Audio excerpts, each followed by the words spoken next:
Mas um tempo atrás eu tive que fazer um exame e era um ultrassom para ver se tinha nódulos na garganta. E é um exame de rotina. E aí o médico falou, ó, tem 2 nódulos, mas é comum, principalmente para quem usa muito a voz. E aí, cara, se abriu uma janela e eu falei, se em algum momento eu perdesse a minha voz e eu soubesse que eu ia perder, O que eu faria? o que eu falaria até que a minha voz não saísse mais? Eu lembro que quando eu volto pro Brasil, 2 anos e meio atrás, eu fiz uma pré-cruzada de milagres em Interlagos, no Autódromo de Interlagos, e a minha pregação foi, se esse fosse o meu último grito, o que eu morreria gritando? Se enquanto eu tô aqui no palco ministrando para vocês fossem os meus últimos suspiros, o que eu estaria falando entre o meu suspiro e o último? Se Jesus aparecesse aqui agora, o que ele me ouviria proclamando? Cara, eu tenho esse senso de urgência que é a vida passa muito rápido, que é o tema de um próximo livro meu. Deus falou comigo que mudou a minha história. Ele falou, filho, a vida é efervescente. Muito bom. E esse tema explodiu a minha mente. Muito bom. A vida é efervescente. A vida é efervescente. Você já colocou uma vitamina C num copo? Uhum. E no início parece que aquilo vai durar para sempre. Yep. Aí você vai fazer um café e quando você volta, parou de efervescer. Assim é o Joel. Assim é o Fernandes.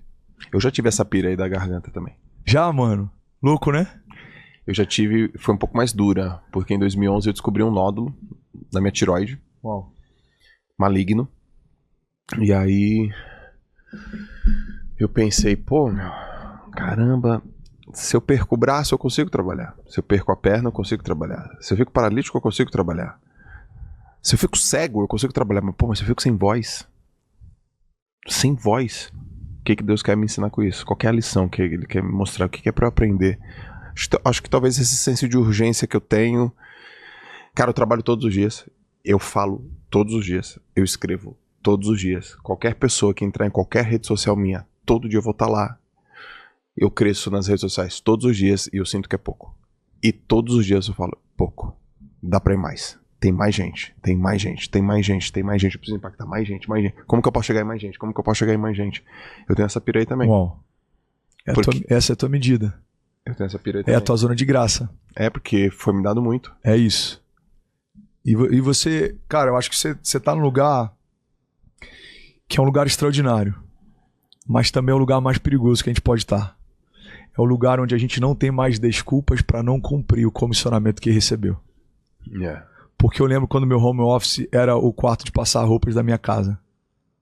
E literalmente só tinha espaço para mim ou pro ventilador de pé. E aí sempre que eu usava o ventilador de pé, ficava segurando a porta para eu poder trabalhar.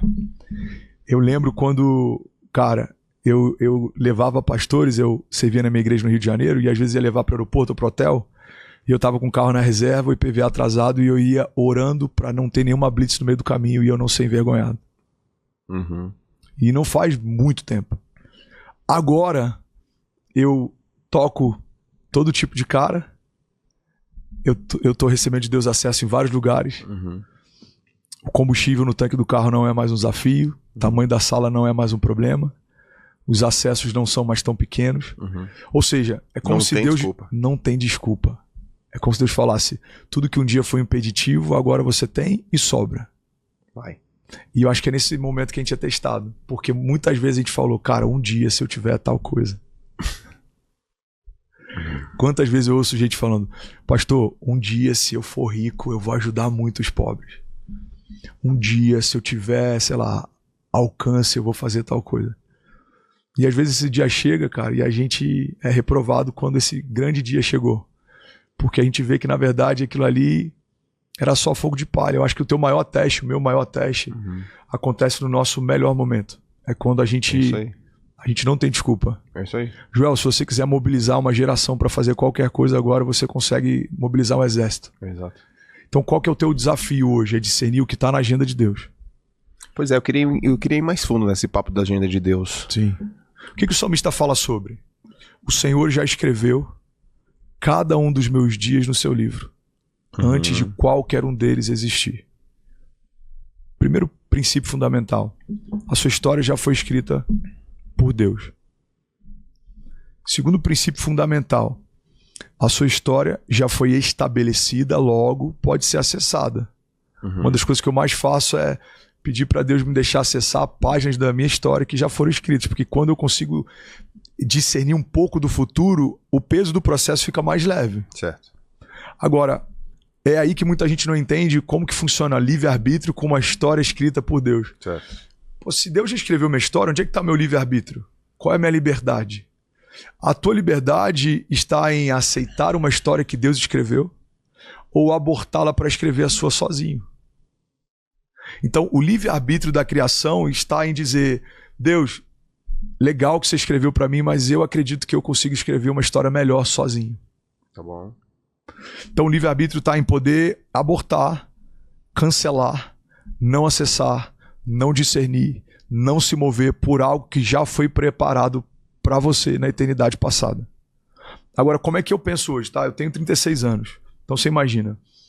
Vou imaginar que eu tenha, sei lá, 20 anos aí, já como um homem maduro e consciente. Cara, eu tenho 20 anos de conhecimento da minha história.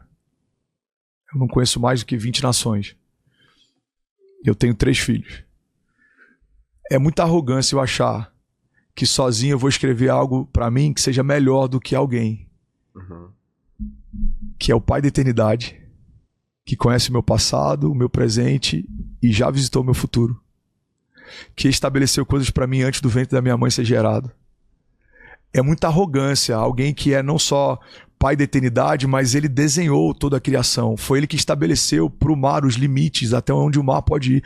Joel, tem uma discussão entre Jó e Deus que é extraordinária, cara. Jó, ele tá questionando, ele tá dizendo: Deus, eu não entendo por que isso, eu tô parafraseando aqui. Olha o que eu tô vivendo, olha essa crise. Aí Deus fala: Jó, eu até te respondo.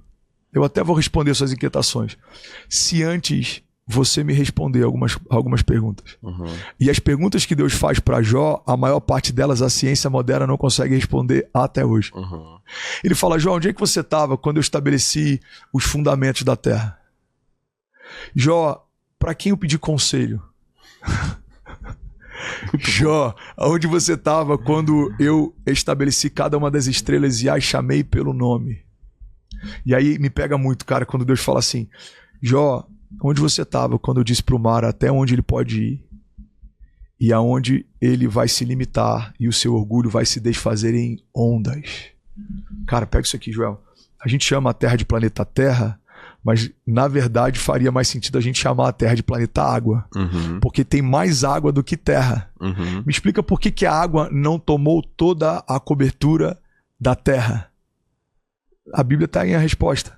Porque Deus estabeleceu os limites geográficos. Até aqui você pode ir, daqui em diante você não vai avançar. Irmão, você pode pegar vários lugares que aterraram, seja para expandir território ou para fazer ilhas. A gente vê de tempos em tempos algumas catástrofes. A natureza, na verdade, só está reivindicando um limite que foi dado para elas por direito pelo Criador. Sim. É como se o mar estivesse falando: olha, desculpa, mas até aqui faz parte da minha jurisdição. Eu tenho autoridade para isso. E por que ele não invade as capitais e todos os outros lugares? Porque Deus disse: até aqui tudo bem, daqui em diante não. Eu preciso entender que existe um Deus que estabeleceu limites para o mar. Esse Deus também estabeleceu a minha história. Esse Deus também estabeleceu limites da minha história. E aí tá um ponto, cara. Deus estabeleceu limites que talvez sejam infinitamente maiores em um pé direito que talvez seja infinitamente mais alto do que o que você acredita que seja o teu limite final. Certo. Então você imagina, você pode achar que Deus te deu uma voz na nação, Deus pode te dar uma voz nas nações. Você pode achar que talvez o ápice do que está acontecendo é você estar no top 3 de podcasts no teu país. Mas pode ser que em algum momento você esteja sendo traduzido em outras línguas. Pode ser que em algum momento você possa se tornar conselheiro de chefes de Estado. Pode ser que em algum momento você ocupe uma cadeira na ONU, ou você fale, sei lá, na cerimônia de uma Olimpíada, ou você seja chamado para um conselho de guerra, ou qualquer outro lugar que hoje seja impensável, inacessível. O que eu acredito? Quando eu começo a acessar a agenda de Deus, eu paro de limitar as coisas a partir do que para mim parece que é grande demais. Porque o que é grande demais para aquele que fez os céus e a terra? O que é grande demais para aquele que chama as estrelas pelo nome e quando as chama, a Bíblia fala que elas se colocam em ordem. Irmão, o que é grande demais para alguém que não existe? Esse é um princípio, tá? Deus não existe. Você sabia disso? Não. Deus não existe. Ele é. Certo. Porque tudo que existe foi criado um dia. Certo. Mas ele é antes de todas as coisas existirem. Certo. Então, no princípio, quando ele começa a declarar e as coisas começam a existir, elas passam a existir porque ele já era. Então eu pergunto para Jesus, quem você é? Eu sou o que sou. Uhum. Ele é. Deus é. Então, existe um Deus que é. Ele é poderoso para fazer infinitamente mais do que tudo que pedimos ou pensamos. Ele é o Pai da eternidade. Ele é o Deus poderoso, o maravilhoso conselheiro, o príncipe da paz. E esse Deus estabeleceu uma história para o Joel. E existem limites que Deus estabeleceu para o Joel. Uhum. Então, alguns anos atrás, eu decidi parar de tentar estabelecer limites e começar a acessar. Tá. É isso. 2 semanas de convertido, eu recebo uma palavra. Eu vejo uma geração sendo tocada. Ok. Aí eu liderava 15 jovens na garagem da minha casa. Um dia eu tô no alto do monte, a gente tá orando, eu tô na cidade de Cabo Frio, liderava jovens lá, eu vejo uma cidade iluminada à noite e eu faço uma oração. Eu falei, Deus, me dá essa geração por herança. E naquele dia, Joel, eu senti que Deus viu graça no meu pedido. Mas, cara, diante de Jesus, eu pedi uma geração de jovens na cidade de Cabo Frio. Porque aquele era o ápice do que eu podia pedir e do que eu podia pensar. Então eu vi uma cidade iluminada à noite e eu falei, Deus, me dá essa geração de jovens por herança. Eu quero tocar todos os jovens da minha cidade. Uhum. Aí eu tô num culto, tem 80 jovens. Eu tô lá atrás, vendo aqueles jovens de mãos levantadas em Cabo Frio. E eu falei assim, Deus, obrigado. O Senhor cumpriu o que prometeu. Uhum. Aí Deus sussurra no meu ouvido assim, eu nem comecei a fazer. Passa algum tempo, eu tô no Rio, culto de jovens, 1000 jovens. Eu olho aquilo e eu falei, uau, Deus, obrigado. Agora o Senhor cumpriu tudo que você me prometeu. Uhum. E aí eu sou mesmo sussurro, eu nem comecei a fazer. Aí eu volto pro Brasil, 2 anos e meio atrás, Cruzadas de Milagres. 18 mil pessoas dentro do GeoNS Arena, 5 mil do lado de fora, 70 mil pessoas em 5 dias. Irmão, sem card, sem convidado, sem divulgação, sem tráfego pago. Eu só botei assim, ó, Rio de Janeiro, vamos fazer história juntos? Dia tal. São Paulo, vamos fazer história juntos? Dia tal. E eu lembro que quando eu cheguei naquele lugar, eu até pensei, mas aí eu lembrei que o Deus que nem começou a fazer é poderoso para fazer infinitamente mais do que tudo que eu já pedi ou pensei. Então eu decidi sair desse lugar.